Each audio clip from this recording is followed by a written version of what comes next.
से प्रक्रिया आरंभ होगा आहरी बड़ कथा हूँ माननीय प्रधानमंत्री महामहिम राष्ट्रपति दुई जन जाक ये कार्यक्रम रे उपस्थित रहिबे यार जो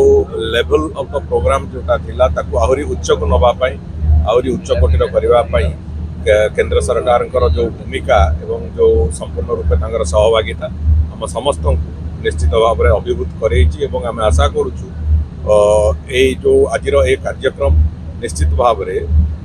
आगामी दिन में ओडिशार जो विकास जययात्रा से विकास जययात्रा रे एक नुआ फर्द जोड़ी हम ओडिशार इतिहास रे एक नुआ फर्द जोड़ी सर बड़ कथा होची बहुत आछंती जे टूरिज्म सेक्टर रे इन्वेस्ट करिया पई जाउछंती नुआ नुआ स्टार्टअप यंग एंटरप्रेन्योर माने आछंती तो ए संभावना केते ओडिशा देखो सब प्रकार सेक्टर रे जोड़ीबा पई सेमानंकु जो उद्यम आरंभ होईची सबु सेक्टर रे इंडस्ट्रियल सेक्टर हो टूरिज्म सेक्टर हो इंफ्रास्ट्रक्चर सेक्टर हो सबु सेक्टर रे सेमानंकु जोड़ीबार जो प्रक्रिया से जोड़ीबार प्रक्रिया पूरापूरी भाव में होईची एवं आमे संपूर्ण रूपे द्वार उन्मुक्त रखिचु